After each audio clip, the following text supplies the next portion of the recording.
अब जोरों में छपने वाली इस रिपोर्ट ने एक मरतबा तो सारी मगरबी दुनिया को हिलाकर रख दिया था, लेकिन बरतानवी और अमरीकी जासूसी इदारे इस बात का कभी खोज ना लगा सके कि अब जोरों को ये रिपोर्ट किसने दी है। ये मोसाद का कारनामा था। अपने परवरदा अखबार नवीसों के जरिए उन्होंने इराक की जंगी तैयारियों के वो तोड़ मार बांधे थे कि मगरबी ममालिक के सफारती ऐवानों में हलचल मचा दी थी। इस रिपोर्ट में इंकशाफ किया गया था कि इराकियों ने ऐसी तोपें तैयार कर ली हैं जिनके गोले बराह रास्त इसराइल पर गिरेंगे। इराक की एटमी कुव्वत के खुद साख्ता अंदेशे जो यहूदियों ने तराशे थे, मगरबी अजहान पर खौफ की तरह तारी हो गए थे। इस नौइयत की रिपोर्टों की इशाअत का सिलसिला फिर अमेरिका और यूरोप के दीगर ममालिक के अखबारात में भी शुरू हो गया। अमेरिकन CIA के लिए परेशान कुन बात यह थी कि इनके सैटेलाइट वो मालूमात हासिल नहीं कर सके जो इन अखबारात को फराहम की गई थी। सदर अमेरिका की तरफ से बार बार इन रिपोर्टों की सदाकत का जायजा लेने के अहकाम जारी हो रहे थे, लेकिन मोसाद का मंसूबा कामयाब रहा था। उन्होंने बड़ी चालाकी से इराक का हवा खड़ा करके पूरी मगरबी दुनिया को यह सोचने पर मजबूर कर दिया था कि मुस्तकबिल में अगर इराक को लगाम न दी गई तो यह खतरा किसी रोज़ इनकी सलामती के लिए भी चैलेंज बन जाएगा। इस अखबारी मुहिम के जरिए सदर सद्दाम हुसैन को हिटलर सानी बनाकर पेश किया गया। इसके अजीब अजीब से नफ्सियाती तज्जिए करने के बाद यह साबित कर दिया गया कि सदर सद्दाम हुसैन के दिमाग में सारी दुनिया पर हुकूमत करने का भूत सवार है और इसका आगाज़ वो अरब के सहराओं से करेगा। इंकशाफ किया गया कि एक एक करके इराक अपने हमसाया अरब ममालिक को हड़प कर जाएगा और इसका आगाज़ कवैत से होगा। इत्तफाक से इन दिनों कवैत और इराक के दरमियान रमला ऑयल फील्ड का झगड़ा चल रहा था और इराक ने बजाय कवैत का कर्ज लौटाने के उल्टा इसे $2.5 बिलियन जुर्माना अदा करने का हुक्म दे दिया था, इस इल्ज़ाम के साथ कि वो इराक के हिस्से का तेल चोरी करके फरोख्त करता रहा है। सद्दाम का जारियाना लहजा इसराइल के हक में नेमत गैर मुतरकबा साबित हो रहा था। इसने इराक की तोपों का रुख बड़ी कामयाबी से अपने ही मुसलमान भाइयों की तरफ मोड़ दिया था। ब्रिगेडियर शमीर के गमाश्ते सारी दुनिया में मुतहर्रक हो गए थे। इराक के नज़दीकी दोस्त भारत का सफारत खाना मोसाद के एजेंटों का मरकज़ बन गया था। भारतीय सफारत खाने में मौजूद रॉ के एजेंट मोसाद के ज़र खरीद गुलामों की तरह एक एक इतला इसराइल पहुंचा रहे थे। यहूदियों ने बड़ी कामयाब चाल चली थी। उन्होंने अपनी दानिश में इराक को सफ़ाए हस्ती से ही मिटा देने का फैसला कर लिया था, लेकिन इराक ही क्यों, वो तो इससे भी आगे सोच रहे थे। यहूदियों ने मुसलमानों को आपस में टकरा देने का फैसला कर लिया था। मोसाद के माहिर बड़ी होशियारी से एक एक मोहरा आगे बढ़ा रहे थे। शतरंज की हर चाल इनके हक में जा रही थी। इराक और कवैत का तनाज़ा बड़ी ख़तरनाक सूरत इख्तियार कर गया था। इसराइली एजेंटों ने सारी दुनिया की मीडिया को अपनी गिरफ्त में ले रखा था और इराक के जारहाना इक़दाम से बहुत पहले ही उन्होंने आलमी रायामा को इसका दुश्मन बना दिया था। 2 अगस्त 1991 कवैत के शहरियों पर एक बलाए नागहानी टूट पड़ी। सुबह के रोज़ 10 बजे थे जब कवैत की इराक को मिलाने वाली सरहद पर बनी वाहिद कस्टम पोस्ट को इराकी रिपब्लिकन गार्ड्स, जो इराक की बेहतरीन अफवाज शुमार होती थी, अपने टैंकों और बख्तरबंद गाड़ियों की मदद से रोंदती हुई कवैत में दाखिल हो गई। किसी मज़ामत का सामना किए बगैर इराकी अफवाज कवैत के सरहदी कस्बे अब्दाली में दाखिल हो गए, जहाँ से कवैत की मशहूर सुपर हाईवे का आगाज़ होता है। शहर यहाँ से 80 मील दूर था और सद्दाम का हुक्म था कि कवैतियों के सुबह बेदार होने तक कवैत पर मुकम्मल कंट्रोल कर लिया जाए। इराकी अफवाज ने सुपर हाईवे पर 6 कतारों में शहर की तरफ बरक रफ्तारी से पेशकदमी शुरू कर दी थी। हालांकि इनको कहीं भी मुज़ामत का सामना नहीं करना पड़ा था, लेकिन इराकी अफवाज हवाई फायरिंग करते हुए शहर की तरफ बढ़ रही थी। मकसद सिर्फ कवैतियों को हिरासा करना था। सुबह सूरज तलू होने पर इराकी शहर में दाखिल हो चुके थे। कवैत के अमन और ऐश पसंद शयूख के लिए वो सुबह किसी कयामत की रात से कम नहीं थी। जब उन्होंने अपने पुरतईश महल्लों और मकानात की खिड़कियों से बाहर झांका तो ज़मीन पर इराक के अफवाज काबिज थीं और फिजा में इराकी तैयारे और हेलीकॉप्टर दंदनाते रहे थे। कवैत के शहरियों के लिए ये लर्जा देने वाली और जानलेवा मंजर थे। कई शहरी तो इस किताब ही ना ला सके और दहशत से ही हार्ट फेल होने से मर गए। कवैत के पास मुजामत करने के लिए था ही क्या। किसी मुहाफिज ने जज्बाती होकर इक्का दुक्का गोली चला भी दी तो इराकी मैकनॉइज डिवीजन का क्या बिगाड़ लेती। अमीर कवैत की खुशकिस्मती थी कि ऐन इन लम्हात में जब इराकी अफवाज के फेंके हुए रॉकेट शाही पैलेस से कुछ फासले पर फट रहे थे और किसी भी लम्हे वो किसी ऐसे ही फटते रॉकेट का निशाना बनने वाले थे, अमरीकियों ने हक नमक अदा कर दिया। अमेरिका कवैत को हालांकि 24 घंटे पहले ही अमेरिकी सैटेलाइट की तरफ से पेंटागन का फराहम करदा तस्वीर की मदद से तैयार करदा रिपोर्ट की बुनियाद पर कवैत पर इराकी अफवाज की मुमकिन जारहियत की इतला पहुंचा दी गई थी, लेकिन इनके वहमो गुमान में भी शायद ये बात नहीं आ सकी थी कि एक बरादर मुसलमान मुल्क जिसकी उन्होंने इराक ईरान जंग के दौरान बेतहाशा मदद की थी, अपने दूसरे मुसलमान और अरब ममालिक के इखलाकी दबाव को नज़रअंदाज करते हुए मरवजा इंसानी और इखलाकी हदूद को रोंद कर इन पर चढ़ दौड़ेगा। अमीर कवैत का दिल अमरीकियों की इस वार्निंग को नहीं मान रहा था। अलबत्ता हिफ्ज़ मातकद्दुम के लिए इनके मुहाफ़िज़ों ने अमीर के अचानक फरार की तैयारी ज़रूर मुकम्मल कर रखी थी। जैसे ही 2 अगस्त का आगाज़ होने पर इराकी अफवाज ने कवैत की तरफ बढ़ना शुरू किया, अमेरिकी सैटेलाइट ने पेंटागन और CIA को रेड अलर्ट दे दिया। इसके साथ ही अमीर कवैत के सिराने रखे खसूसी टेलीफोन की घंटी बजी और एक हमदर्द आवाज़ ने अपनी शनाख्त करवाने के बाद उन्हें इसी लम्हे और इसी हालत में कवैत से निकल जाने की हिदायत की थी। फ़ोन अभी अमीर कवैत ने क्रेडल पर ही रखा ही था जब इसके हसास कानों ने दूर से आती बमबारों की आवाज़ सुनी। इसके साथ ही इनके 2 खसूसी मुहाफिज तमाम आदाब बलाए ताक रखकर अमीर कवैत की ख्वाबगाह में घुस गए। हेलीकॉप्टर तैयार है या अमीर? इनमें से एक ने कहा। चलो, अमीर कवैत ने कहा। इन हालात में भी इनका हौसला और अज़म बरकरार था। सद्दाम की अफवाज पहले से बमुश्किल 7-8 मिनट की दूरी पर थी जब अमीर कवैत का हेलीकॉप्टर फिजा में बुलंद हुआ। मुस्तैद पायलट ने हालात की नज़ाकत का मुकम्मल अदराक कर रखा था। वो हेलीकॉप्टर का इस अंदाज से इंतहाई बरक रफ्तारी के साथ उड़ाकर सऊदी अरब की सरहद की तरफ ले गया कि इसने ताकुब में लपकने वाले गोले और मिसाइल भी इसका कुछ न बिगाड़ सके।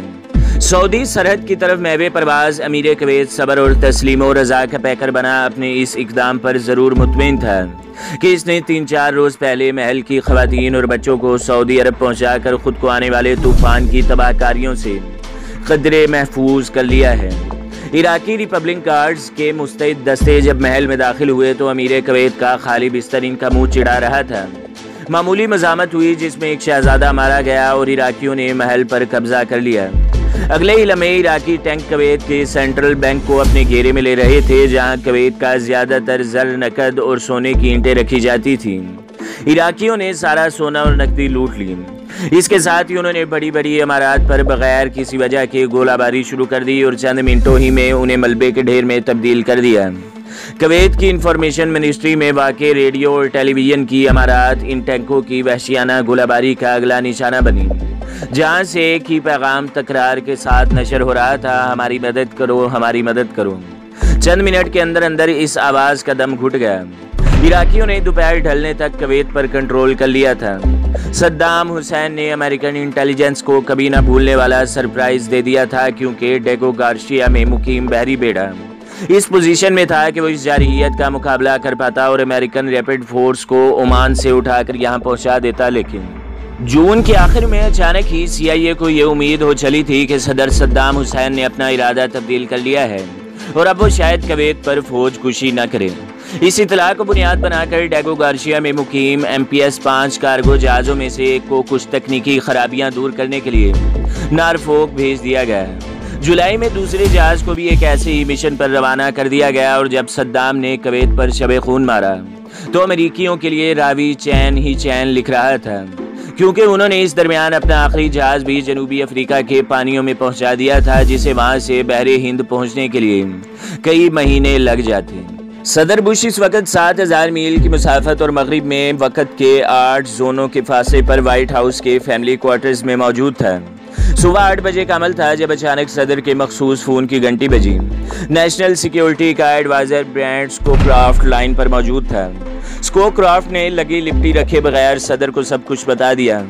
मुमकिन है वो सदर के सामने जाकर ये बात इतनी जल्दी न कह पाता। एक लम्हे के लिए अमेरिकी सदर का ब्लड प्रेशर अब नॉर्मल ज़रूर हुआ था, लेकिन चंद सेकंड्स में ही इसने अपने हैजानी कैफियत पर, जिससे वो इस हादसे की खबर सुनते ही दो चार हुआ था, काबू पा लिया था। जनाबे वाला अमीर कवैत को बरवकत मुत्तला कर दिया गया था और वो बाहिफाजत सऊदी अरब पहुंच गए हैं। स्कोक्राफ्ट को अंदाज़ा था कि सदर किसी हैजानी कैफियत से दो चार है। इसने अपनी दानिश में ये इतला देकर सदर को कदरे नॉर्मल करना चाहा था। थैंक गॉड, अमेरिकी सदर ने कहा, मैं जल्दी पहुंचता हूं।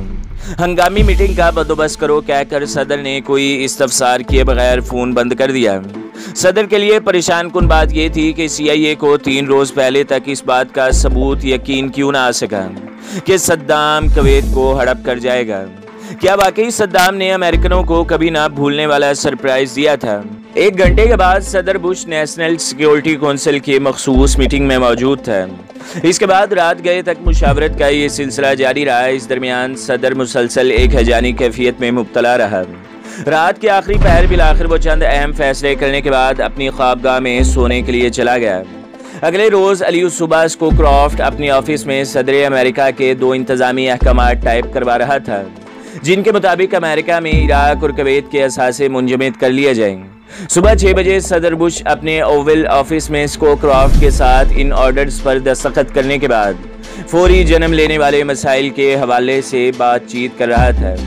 इस वक्त ज़रिंच और अहम सवालात ये थे कि अपनी हलीफों को किस तरह इस बात की तरगीब दी जाए कि वो भी इराक और कुवैत के असासे मुंजमद कर दें। इसराइल को मुमकिन मुदाखलत या जारहियत से कैसे रोका जाए, और सबसे अहम बात कि रूस को अपना मुकम्मल हम ख्याल कैसे बनाया जाए।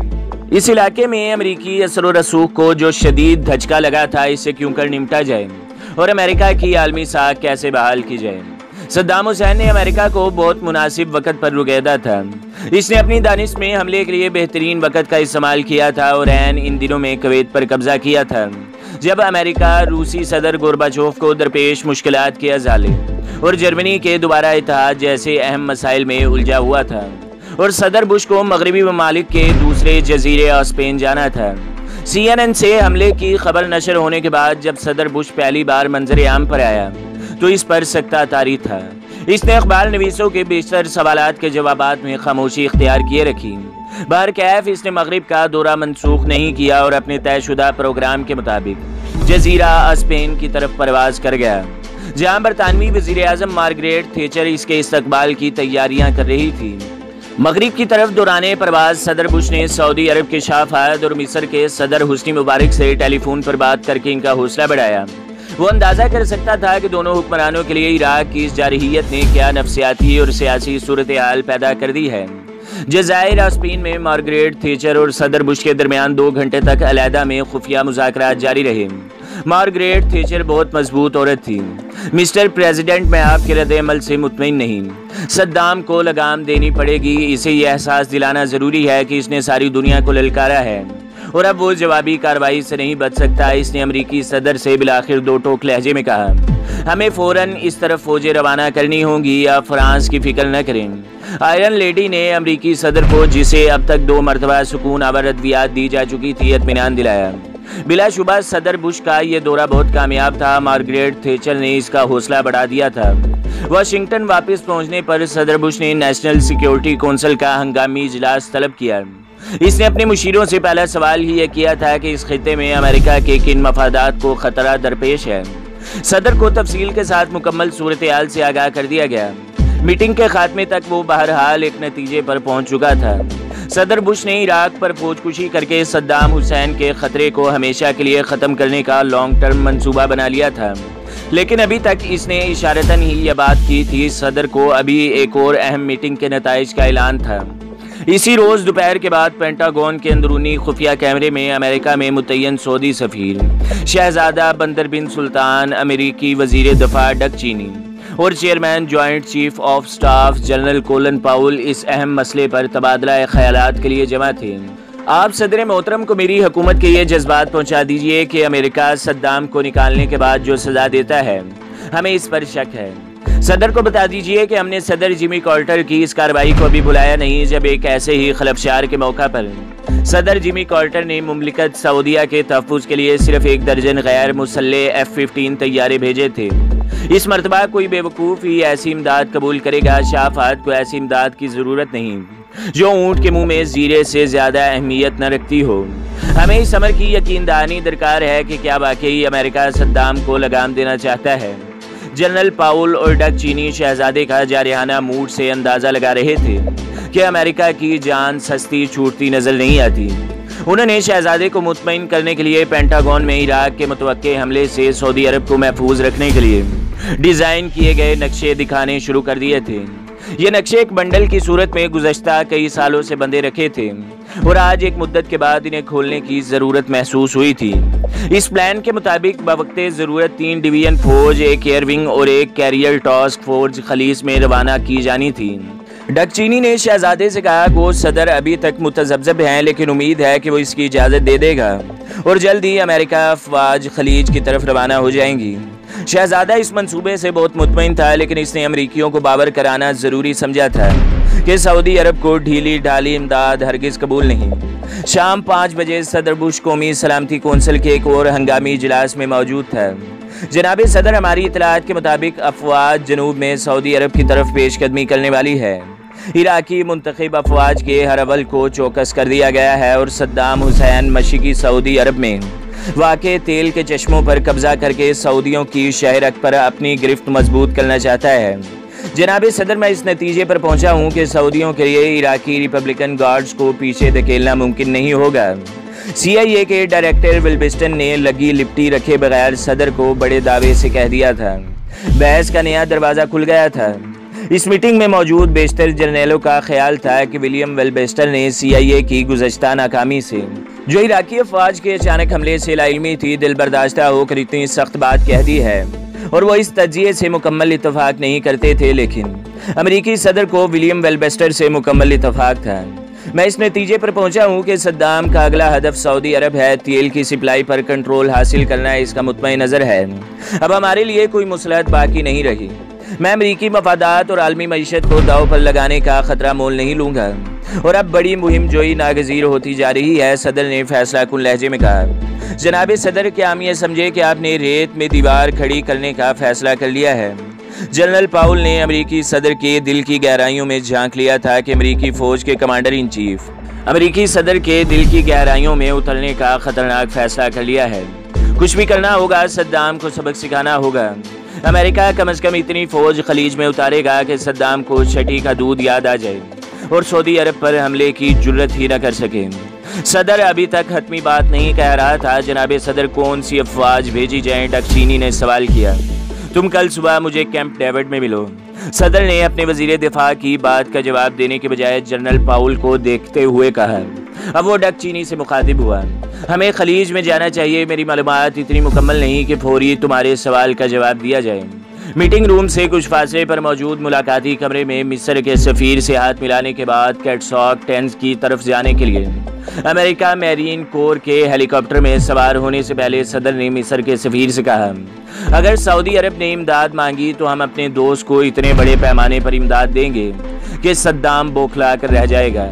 अगली सुबह कैंप डेविड के आसपन लॉज में सदर, अमेरिका और इसकी मुशावरती टीम ने हतमी फैसला कर लिया कि अब अमेरिका को बैक वक्त सफारती और फौजी महाज पर तेजी से आगे बढ़ना था।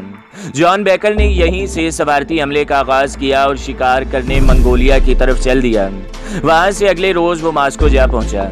बेकर ने मास्को के कमज़ोर और मरूब हुक्मरानों को इसी रोज़ चारों शाने चित कर दिया और रूसी हुकूमत की तरफ से अलामिया जारी हो गया, जिसमें इराक के इस हमले की मजम्मत करते हुए इसे हथियारों की मुअत्तली का हुक्म सुनाया गया। एक तरफ बरतानिया के साथ अमरीकी शराकत फ़ायदेमंद थी और दूसरी तरफ अमरीका इंतज़ामिया की रूस के साथ वर्किंग रिलेशनशिप ने कमाल दिखा दिया था। अब अमरीकियों ने UNO पर चढ़ाई करनी थी ताकि इराक की इक़्तिसादी, बहरी और फ़िज़ाई नाकाबंदी करके इस पर दबाव का आगाज़ किया जा सके। अगली मीटिंग में general Norman Schwarzkopf, army command बराए मिडल ईस्ट, और जॉन केली ने सदर बुश और इसकी काबीना के सामने फ़ौजी इम्कानात और मुमकिन वसाइल की तफसीलात बताना शुरू की। उन्होंने सदर को बावर कराया कि महज बहरी बेड़े और फ़िज़ाइया से काम नहीं चलेगा और पैदल फ़ौज को मैदान में उतारना नागज़ीर हो गया है। ये इम्कान भी ज़ेर बहस आया कि पैदल फ़ौज का काम सदर हस्नी मुबारक को सौंप दिया जाए, लेकिन अमरीकी कमांडरों को ख़तरा था कि शायद मिस्री पैदल अफवाज इराकियों को मरऊब न कर सकें। वो बार सूरत बिलादे अरब के रेतले सहराओं में अमरीकी बूटों के निशानात सबत करना चाहते थे। इसके साथ ही अमरीकी फ़ौजों की सफबंदी का काम शुरू हो गया। अमरीकियों ने तय किया था कि 82वीं एयरबोर्न ब्रिगेडियर के 2300 जवानों को फ़ौरन सऊदी अरब रवाना किया जाए, जिन्हें बहरिया के कैरियर जहाज़ों और F-15 तैयारों का तहफ़्फ़ुज़ हासिल हो। 16,500 इन्फेंट्री पर मुश्तमिल मैरीन ब्रिगेड, जिसके साथ भारी बख्तरबंद गाड़ियां होंगी, इसने इसके बाद रवाना होना था।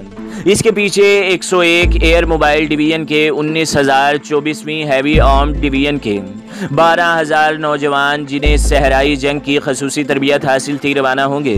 अभी तक अमेरिकियों ने कुवैत को आज़ाद कराने के लिए हमले का इशारा नहीं दिया था।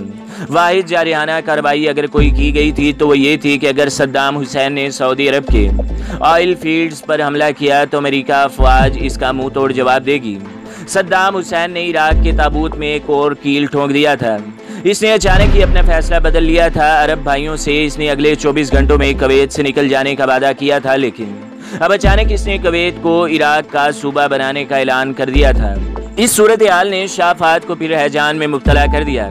सऊदी अरब की तरफ से अचानक ही अमेरिका से आला सतह वफद सऊदी अरब भेजने का मुतालबा दाग दिया गया। सदर बुश ने 14 घंटे के अंदर डक चीनी को सऊदी अरब रवाना होने का हुक्म दे दिया था। इस सुबह सदर बुश ने उर्दन के शाह हुसैन के साथ 60 मिनट दौरानिया के इंटरव्यू की एडवांस टेप देखी। इंटरव्यू नशर होने से पहले सदर बुश ने शाह हुसैन से इस मसले पर ताउन की दरख्वास्त की थी और शाही उर्दन ने इस दरख्वास्त पर कान धरने के बजाय अमेरिका को लान तान शुरू कर दी थी। सदर बुश का पैमाना सबर बाला आखिर छलक पड़ा। कैंप डेविड से वापसी पर जब वो हेलीकॉप्टर से बाहर निकला तो गुस्से से लाल भभोका हो रहा था। मुहज़्ज़ब दुनिया इस जारहियत को कभी बर्दाश्त नहीं करेगी। कुवैत के खिलाफ नंगी जारहियत हुई है, सद्दाम को सबक सिखाया जाए। बुश को अमेरिका प्रेस ने पहली मरतबा इतने गुस्से में देखा था। सदर बुश ने इस प्रेस कॉन्फ्रेंस के चंद घंटे बाद ही सद्दाम हुसैन से इसे मजीद तैश दिला दिया था और मजीद 2 डिवीजन फौज सऊदी सरहद पर पहुंचा दी गई थी। ये कदम इसने डक चीनी के जद्दा एयरपोर्ट पर उतरने से चंद घंटे पहले उठाया था। आले सऊद के शाही महलात एक मरतबा तो लरस कर रह गए थे। डक चीनी जद्दा से सीधा रियाज पहुंचा। इसने शाह फहद से 2 घंटे तवील मुलाकात की। इस मुलाकात में इसकी मुआवनत CIA के आला अफसरों ने, जो इसकी टीम में शामिल थे, की। उन्होंने शाह फहद को समझाने की कोशिश की कि इनके सैटेलाइट की तस्वीर बताती हैं कि सद्दाम सिर्फ गीदड़ भभकियां दे रहा है और इसके ऐलानात के बरक्स इसकी जंगी कुव्वत महदूद है। अगर ये सब कुछ सच है तो हम सिर्फ इराकियों से खुद निमट लेंगे। शहजादा अब्दुल्ला ने, जो अब तक खामोश था, कहा, कुवैत का रकबा सऊदी अरब के होटलों जितना भी नहीं और हम इसकी तबाही की कीमत पर जंग लड़ना नहीं चाहते। शाह फहद ने फैसला कुन लहजे में कहा। ये जंग की तरफ कूच का फैसला कुन मरहला था। जलालता उल मलक, अमेरिकन हुकूमत की ख्वाहिश है कि आप अपने मुल्क से गुजरने वाली इराक के तेल की पाइपलाइन काट दीजिए। ये इकदाम इराकी आमर को तिलमिला कर रख देगा। इसके जवाब में वो कुछ भी कर सकता है। अमेरिकियों ने सऊदी बादशाह को इम्तिहान में डाल दिया था। शाह फहद ने चंद लम्हे खामोशी इख्तियार की। वो किसी गहरी सोच में गरक दिखाई दे रहे थे। ठीक है, उन्होंने सिर्फ 2 अल्फाज कहे और अपने खादमीन को मेहमानों की मदारत का हुक्म देकर डक चीनी से हाथ मिलाकर दूसरे कमरे में चले गए। अमेरिकी वफद ने शाह की इस अदा को मामूली नोटिस भी नहीं लिया था। इस मरहले पर उन्हें बहरसूरत शाह फहद की हिमायत दरकार थी, ख्वाह इसकी कोई भी कीमत अदा करनी पड़े। थोड़ी देर बाद ही डक चीनी व्हाइट हाउस फोन करके कामयाबी का मुद्दा सुना रहा था।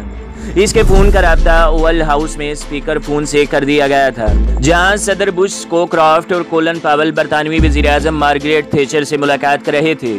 आसपन से लंदन वापस आते हुए सफारती दवा की एक और खुराक देने के लिए खसूसी तौर पर मुख्तसर कयाम का एहतमाम किया गया था।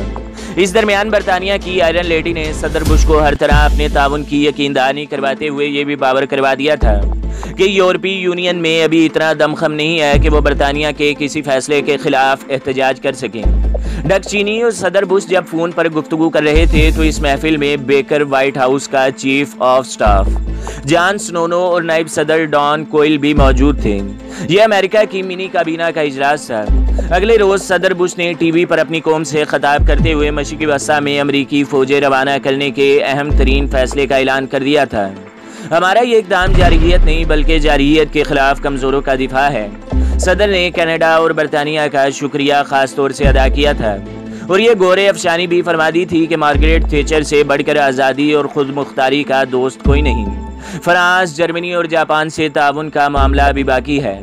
1,25,000 अमरीकी फौज खलीज की तरफ यलगार कर रहे थे। आलम इस्लाम पर सख्ताधारी था। दुनिया भर के मुसलमान ममालिक के अवाम अपने हुक्मरानों से टकरा गए थे। जज्बाती मुसलमानों को एहसास ही ना हो सका कि वो किस आलमी सहूनी साजिश का शिकार थे। सद्दाम हुसैन सहूनी साजिश का शिकार हो गया था। आलम इस्लाम के दो मजबूत सतून इराक और पाकिस्तान इसराइल की आंखों में कांटों की तरह खटकते थे और उन्होंने अंदाजा कर लिया था कि वो इन दोनों के साथ बराह रास्त टकराव से वो नताइज कभी हासिल नहीं कर पाएंगे जो वो हासिल करना चाहते हैं। यहूदियों ने अमरीकियों को कुर्बानी का बकरा बना दिया था।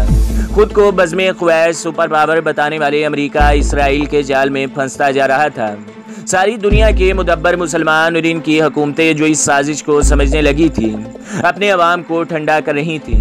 इन बहरानी लम्हात में जब आलमी इस्लाम बैनुल अक़वामी यहूदी साजिश का शिकार हो चुका था, बेशतर मुसलमान ममालिक ख़ुसूसन पाकिस्तान जो इस्लाम का आखिरी किला है, सियासतदान अपने गिनावने हथकंडों के साथ मैदान अमल में उतर आए। अपने ज़ाती अनाओ, महरूमियों और नाकामियों को उन्होंने अपनी नाक का मसला बनाकर इराकी इत्तेहादी जंग की आड़ में अपना शिकार खेलना शुरू कर दिया था। दुश्मन की साजिश को जानते हुए भी नाकबत अंदेज सियासी गुर्गे इसे अपोजिशन और हुकूमत की जंग बताने पर तुल गए थे। पाकिस्तानी अवाम को हकायक बताए बगैर अंधेरे में रखकर एक साजिश के तहत दो कैंपों में तकसीम कर दिया गया, एक इराक का हामी, दूसरा मुखालिफ। इन हालात में हुकूमत के लिए कोई सियासी लाया अमल तय करने मुमकिन ही नहीं रहे थे। एक वक्त में एक ही काम हो सकता था, हुकूमत या तो बैनुल अक़वामी साजिश का मुकाबला करती या फिर अपने मुखालिफिन से निमटती। अफसोस हुकूमत ने दोनों महाजों पर शिकस्त खाई। अबू अहमद के लिए इराक की तरफ से कुवैत पर कब्जे की इतला एक ना भूलने वाला सानिया थी। इस रोज़ जब वो बर्मिंघम की एक मस्जिद में अपने साथियों के साथ नमाज अदा कर रहा था, एक मकामी भारतीय मुसलमान ने मस्जिद में आकर यह खबर सुनाई। तमाम नमाजियों पर सख्ता तारी हो गया। यहाँ अबू अहमद अपनी शनाख्त बदल कर रिहाइश पजीर था। वो चुपचाप मस्जिद से बाहर आ गया।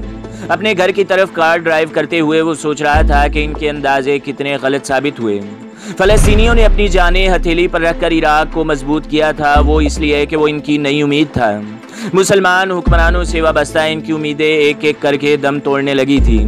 इन हालात में सद्दाम के दावे को सच जानकर वो इसके सिपाही बन गए थे। हर वो मुसलमान जो इसराइल के साथ आईनी हाथों से निमटने का दावेदार हो, इनके लिए साया रहमत था। अबू अहमद और इसके साथियों ने सोच लिया था कि एक दिन आएगा जब इराक अपनी ऐलानात के मुताबिक इसराइल पर हमला करेगा और मुसलमानों की गुमशुदा अजमत वापस लौट आएगी। लेकिन इसके बरक्स इराक के टैंकों ने कुवैत ही को रोन डाला था। कुवैत और दुनिया भर में मौजूद बेशतर रहनुमाओं ने सदर सद्दाम हुसैन के इस इक़दाम को सराहते हुए इसकी हिमायत का ऐलान किया था। लेकिन अबू अहमद जानता था कि मुसलमान एक मरतबा फिर अपनी सादा दिली के हाथों मार खाएगा। वो सब यहूदियों के बिछाए जाल में बुरी तरह फंस गए थे। अव्वल तो अबू अहमद को इराक के कुवैत पर कब्जे की मंतक ही समझ नहीं आ रही थी। अगर इसको तस्लीम कर भी लिया जाता तो भी इस बात के इम्कानात ना होने के बराबर थे कि इराक इस कब्जे को बरकरार रख सकता है। अबू अहमद इनकलाबी मुसलमान मुजाहिद था। वो जानता था कि गैर मुस्लिम कुव्वतें कुवैत को आज़ाद करवाने के चक्कर में इराक का सफाया कर देंगी। अब इसके दिल में एक ही दुआ निकलती थी कि खुदा करे मुसलमान ममालिक की कोशिशें बार आवर साबित हों और इराक कुवैत से अपनी फौजें निकाल लें। इसका दिल गवाही दे रहा था कि अगर इराक इन हालात में इसराइल पर हमला कर दे तो आलमी इस्लाम इसकी पुश्त पर खड़ा होगा। लेकिन इसकी सोच ख्वाबों में रहने वाले मुसलमान की सोच थी। वो नहीं जानता था कि इक़्तिदार के नशे में अंदाज सद्दाम हुसैन सारी दुनिया के मुसलमानों के जज्बात को रोंदते हुए कुवैत से भी आगे बढ़कर अब सऊदी अरब पर नजरें जमाए बैठा है। अगले 3 हफ्ते सदर बुश के लिए बड़े आसाब शिकन थे। इस दरमियान अमेरिका खामोशी से सद्दाम हुसैन की हरकत नोट कर रहा था। सद्दाम ने सऊदी अरब की फ़िज़ाई खिलाफ वर्जी मुतअद्दिद मरतबा करके अमेरिकनों को ललकारा, लेकिन अभी अमेरिकन खामोश रहो और इंतज़ार करो की पॉलिसी पर सख्ती से अमल पैरा थे।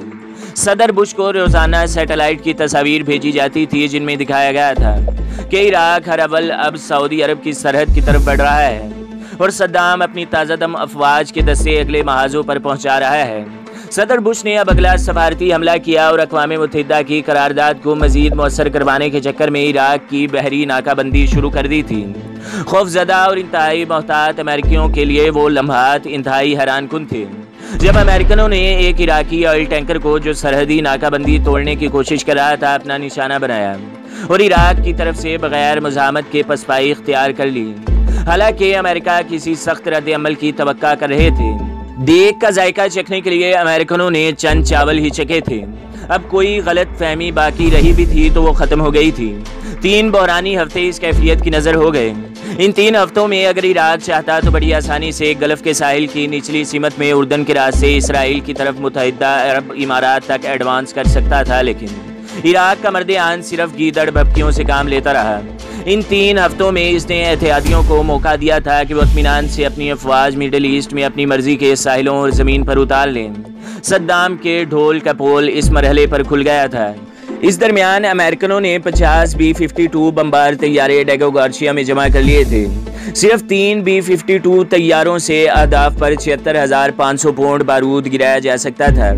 इसके बावजूद बेकर और क्रॉफ्ट सदर बुश को जंग से हत्युल वसा एहतजाज बरतने की कोशिशों में लगे थे।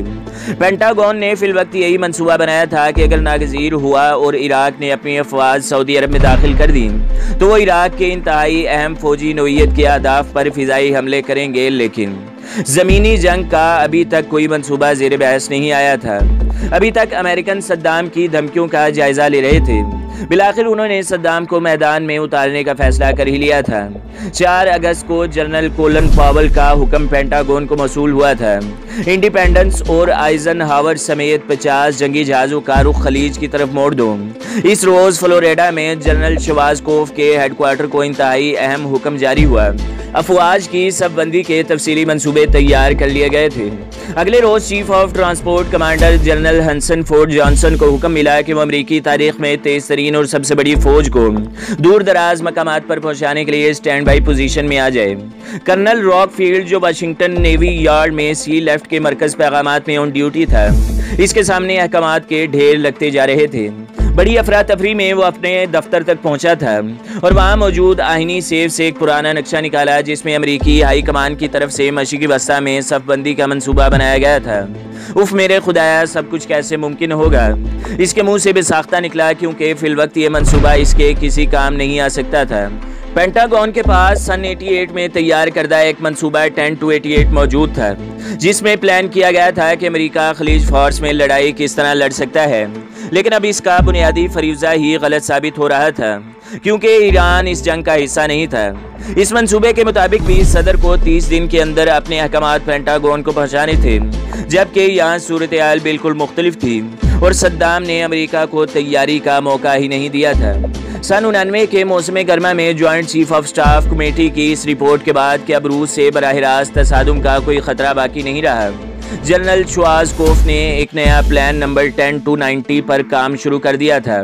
खुशकिस्मती से अमेरिकी फौज जुलाई में एक जंगी मशक कमांड लॉस एक्सरसाइज कर चुकी थी और मजीद खुशकिस्मती से इसमें दुश्मन का किरदार इराक ने अदा किया था। इस मशक के बाद से अमेरिकन इस अंदाजे पर पहुंच गए थे कि सद्दाम हुसैन के साथ महाजराई की सूरत में उन्हें किस तरबियत और तंजीम से मैदान कारजार में उतरना है। दौरान जंग अमेरिकी फौज की रोजाना सबबंदी का काम पेंटागन के मैजिक कंप्यूटर अंजाम देते थे, जिसे time phased force deployment list और मुख्तसर नाम टेप फिडल कहा जाता है। टेप फिडल बताता है कि किसी भी शख्स या सामान को किसी भी जगह से मैदान कारजार तक कैसे पहुंचाया जाता है, लेकिन अभी तक 10-90 प्रोग्राम को टेप फिडल के जरिए तरतीब नहीं दिया जा सका था, जिसका मतलब ये था कि ये कंप्यूटर फिलवक्त अमेरिकी फौज के लिए खिदमात अंजाम नहीं दे सकेंगे। इस नाजुक मरहले पर अमेरिकी फौज के इंजीनियर्स ने फौजी मोजज़ा अंजाम दिया और रिकॉर्ड मुद्दत में 10-90 का कंप्यूटर में प्रोग्राम तैयार कर दिया था। आगे बढ़ो और कार्रवाई के लिए तैयार हो जाओ। 6 अगस्त की सुबह जैसे ही यह हुक्म लेंगे हैम्पियन एयरबेस पर मौसूल हुआ, अगले ही लम्हे F-15 तैयारों के 2 स्क्वाड्रन रियाज और दोहरान की तरफ परवाज कर गए। इस कार्रवाई के पसी पर्दा सद्दाम हुसैन के जेट तैयारों पर बालादस्ती हासिल करने की हिकमत अमली कार फरमा थी। अमेरिका अपने मायानाज 82 एयरबोर्न डिवीजन के लिए फिजाई तहफ़्फ़ुज़ फराम कर चुके थे। 48 F-15 तैयारे सऊदी अरब पर उतरे तो इनके पायलटों को यकीन नहीं आ रहा था कि वो किसी फिजाई झड़प के बगैर यहाँ तक पहुँच जाएंगे। सद्दाम हुसैन ने यहाँ फिर कमजोरी दिखाई और फर्स्ट टेक्निकल एयर विंग पर फिजाई कुव्वत होने के बावजूद हमला नहीं किया। अमेरिकनों के लिए सद्दाम हुसैन के मिग तैयारे कोई मसला ही नहीं थे, क्योंकि मशरिकी यूरोप से निकलने के बाद रूस की इन तैयारों के मुतालिक छोड़ी तमाम मालूमात अमेरिकन को मिल चुकी थी। फ्रांस से हाल ही में हासिल करदा 30 मेराज अलबत्ता कोई मसला पैदा कर सकते थे, या फिर वो कभी हैकल 15 हॉक मिसाइल थे जो कुवैत से सद्दाम हुसैन के हाथ लगे थे। अगर इराकियों ने इनका इस्तेमाल सीख लिया तो ये अमेरिकन F-15 के लिए बेहद खतरनाक साबित हो सकते हैं। अमेरिका के फर्स्ट टेक्निकल एयर विंग के साथ आने वाले 82 एयरबोर्न डिवीजन ब्रिगेड के छाता बरदारों ने तोपों के ऐन दरमियान अपना कैंप लगाया था। ये ब्रिगेड हल्के एंटी टैंक हथियारों और M55 रिलॉक्स राइफल से लैस था। इनके हमरा कोई टैंक नहीं था। अगले 7 दिनों तक भी अमेरिकन यहाँ कोई टैंक नहीं पहुँचा सके। इसके बावजूद सद्दाम हुसैन खामोश रहा। इस दौरान chief of army staff general कॉरल एफ की जान पर बनी रही। वो जानता था कि इस ब्रिगेड के बाद सद्दाम हुसैन के हमले का कोई जवाब नहीं। अगर सद्दाम हुसैन ने सऊदी अरब की सरहद अबूर कर ली तो दौरान तक कोई ताकत इनके रास्ते की दीवार नहीं बन सकती। लेकिन खुशगवार हैरत से अमेरिकनों के मुंह खुले के खुले रह गए कि सद्दाम हुसैन के फौजी इस दरमियान सिर्फ दूरबीन लगाए सहरा का तमाशा करते रहे। डेजर्ट शील्ड का पहला महीना जनरल श्वार्ज़कोफ के लिए बड़ा आसाब शिकन था। इराक ने डिफेंस इंटेलिजेंस एजेंसी DIA के मुमकिन अंदाजों के बरक्स 3 गुना ज्यादा फुर्ती से कुवैत को पामाल किया था। कुवैत पर हमले के बाद DIA ने सद्दाम की 10 लाख फौज, जिसे ईरान के खिलाफ जंग का 8 सालाना तजर्बा था और इसके आलाते हरब ज़रब को पेश नज़र रखकर मनसूबाबंदी की थी। लेकिन CIA की इस रिपोर्ट ने जो मोसाद की मुआवनत से तैयार की गई थी, अमेरिकनों को बताया कि DIA के मुमकिन अंदाजों के बरक्स इराक के पास 1000 टैंक, 2000 बख्तरबंद गाड़ियाँ और 250 लड़ाका तैयारे इस तादाद से ज़्यादा हैं जो अमेरिकनों को बताई गई हैं। इसी महारत और ताकत के साथ इराक सऊदी सरहदों की तरफ बढ़ रहा था। सद्दाम की तरफ से मुसलसल खामोशी और महज नुमाइश को इत्तेहादियों ने तायीद गैबी जान लिया था। जनरल श्वार्ज़कोफ के लिए सबसे अहम मसला ये था कि 24वीं मैकेनाइज्ड इन्फेंट्री डिवीजन को इसके 216 MIA टैंकों समेत किस तरह मैदान कारजार में उतारा जाए। डेजर्ट शील्ड के मुताबिक 120 दिनों में तमाम सामान हरबो ज़रब मुकर्ररा मकामात तक पहुंचाना था। लेकिन बाद में नेवी ने ये मायाद घटाकर 95 योम कर दी। इंतजार के दिनों में इसने कंप्यूटर के छोटे नक्शे वापस लेकर तमाम टैंकों को नए नक्शे फराहम किए थे। एयरफोर्स से मजीद मदद तलब की गई। A-10 क्लोजअप तैयारों के अलावा मजीद मिसाइल तलब किए गए और सद्दाम हुसैन के स्कड मिसाइल से बचने के लिए पेट्रियट मिसाइल की बैटरियों का जाल बड़ी तेजी से बिछाया गया। इन अय्याम में अगर सद्दाम चाहता तो एक गोली फायर किए बगैर दोहरान तक काबिज हो सकता था और जनरल श्वार्ज़कोफ के पास इन दिनों इराक के इस हमले का सिर्फ एक ही जवाब था और वो था पसपाई। जनरल श्वार्ज़कोफ अभी तक अपनी मेडिकल यूनिट्स का मुंतज़िर था। इस सिर्फ धोखे की चाल चलना चाहता था जो वो कामयाबी से चलता रहा और मर्दे आन सद्दाम हुसैन बड़ी आसानी से इसका शिकार होता गया। पेंटागन की तरफ से फौजों की रवानगी के ऐलानात का तांता बजा रहा, जबकि सूरत हाल इसके बिल्कुल बरक्स थी और इन ऐलानात की हैसियत सिर्फ कागजी थी। सद्दाम हुसैन की इंटेलिजेंस का सबसे अहम जरिया मालूमात CNN था और जनरल श्वार्ज़कोफ ने इस बात का खसूसी एहतमाम कर रखा था कि TV का अमला हर चंद मिनट के बाद उतरने वाली ट्रांसपोर्ट तस्वीर बाकायदगी से दिखाता रहे। पेंटागन का ट्रांसपोर्ट अमला इस हंगामी सूरत हाल से निमटने में शदीद दुश्वारी महसूस कर रहा था जो जनरल श्वार्ज़कोफ ने इस पर डाल दी थी। लाखों फौजियों को इनके सामान समेत अमेरिका ने सऊदी अरब पहुंचाना एक अजाब शिकन काम था। अमरीकियों ने इससे पहले दूसरी जंग अजीम ने नॉर्मंडी में ऐसा ऑपरेशन किया था, लेकिन यह तजर्बा इससे कई गुना ज्यादा कुव्वत और इस्तेदाद का मुतकाजी था। कंप्यूटरों के जरिए सारी दुनिया में बिखरे 485 C5, C-130 और C-141 तैयारों का सुराग लगाना, इन्हें एक जगह इकट्ठा करना ही आसान काम नहीं था। लेकिन अमेरिकन डट गए। आर्मी और नेवी के अफसरों ने ट्रैफिक के सिपाहियों की तरह रेलवे बोगियों और बंदरगाहों की गोदियों में खड़े होकर दिन रात काम किया।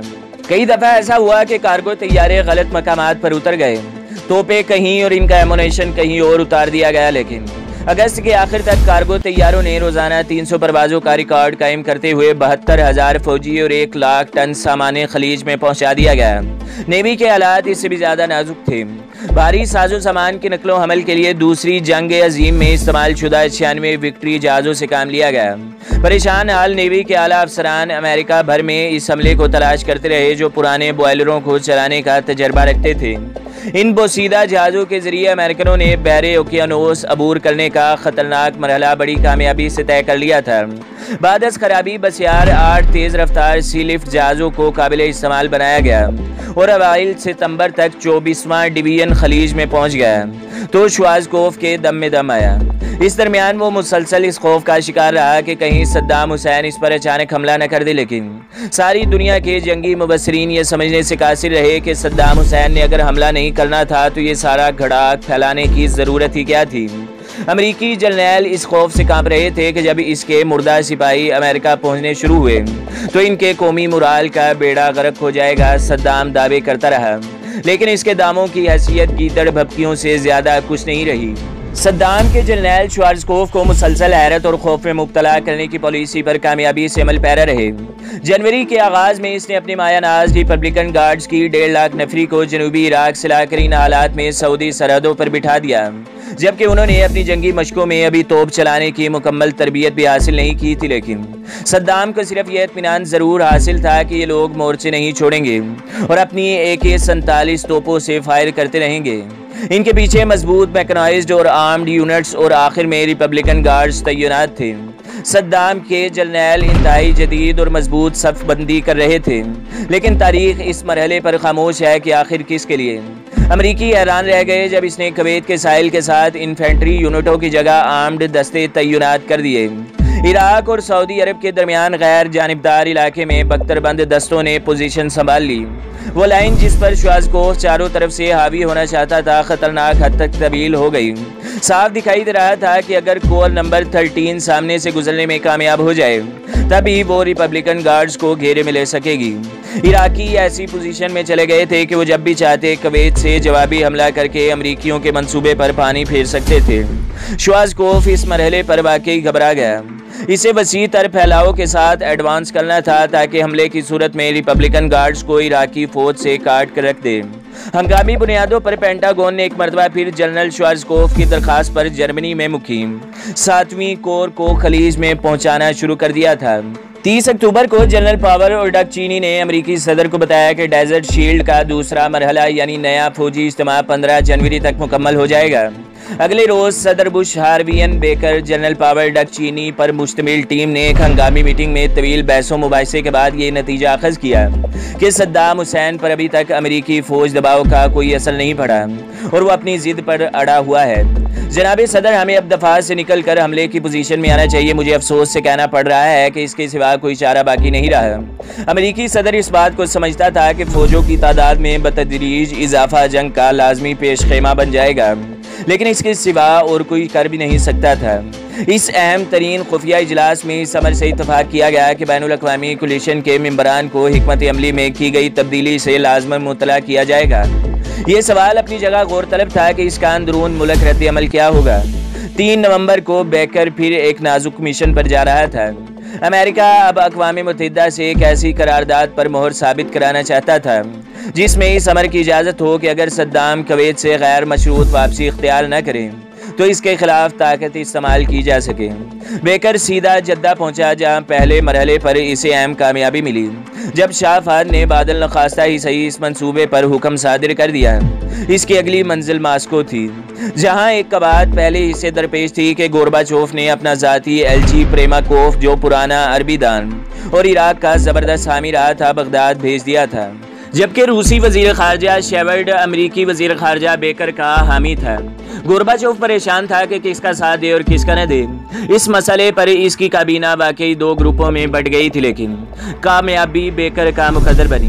गोरबाचोफ ने बेकर को मास्को से बाहर अपनी क़यामगाह पर बुलाया और अब भी अमन के इम्कानात की बाबत पर उम्मीद था। इसकी ख्वाहिश थी कि सद्दाम को इश्तियाल न दिलाया जाए। इसने कोई वादा तो नहीं किया, लेकिन अपनी 2 उंगलियां जोड़कर ये जरूर कहा कि वक़्त आने पर हम इसी तरह इकट्ठे हो जाएंगे। शेवर्ड नाज़े ने अलबत्ता खुलकर कह दिया था, बाज़ दफ़ा ताकत का इस्तेमाल नागज़ीर हो जाता है। बीकर ये ग्रीन सिग्नल लेकर वाशिंगटन आ गया था।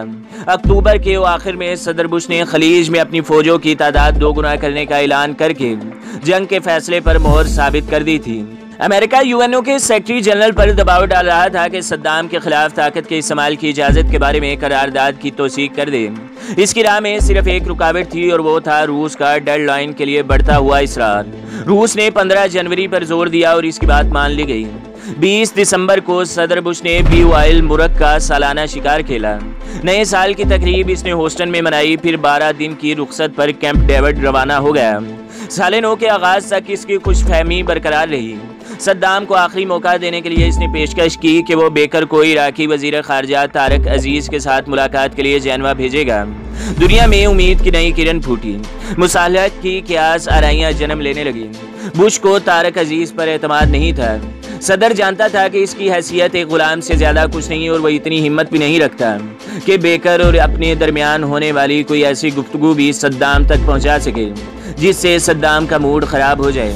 सदर बुश अपना एक ज़ाती ख़त इसके ज़रिए सद्दाम हुसैन तक पहुंचाना चाहता था जो तारक अजीज़ ने वसूल करने से इनकार कर दिया था। तारक अजीज़ ने ख़त वसूल करने से इनकार करके सदर बुश को एक सियासी तोहफ़ा दे दिया था। अब वो कांग्रेस और सेनेट में अपने मुखालिफिन को मुतमिन कर सकता था जो इस पर जंगी जनून के इल्ज़ामात लगा रहे थे।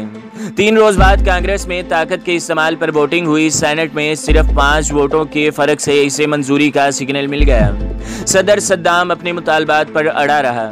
वो जनरल पावेल के इस पैगाम को भी ना समझ पाया जिसमें इसने कहा था कि अगर हम लड़े तो फतह के लिए लड़ेंगे, खुद को तमाशा नहीं बनाएंगे।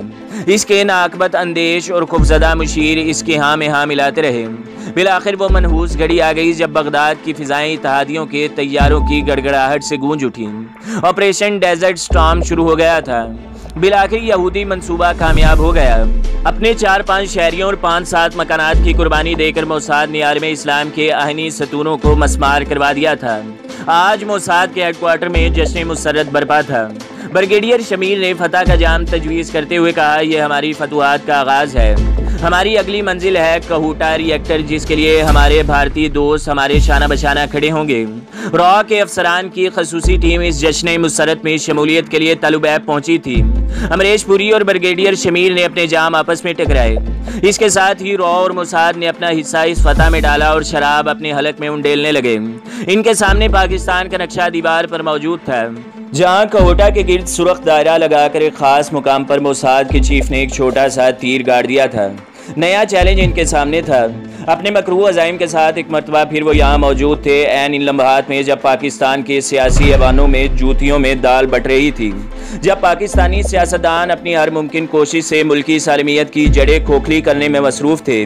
तलुबैब की इस बिल्डिंग के खूबसूरत हॉल में मोसाद और रॉ के शैतान ज़हन इकट्ठे होकर पाकिस्तान की सियासी अनारकी को कैश करवाने के गिनावने मंसूबे बना रहे थे।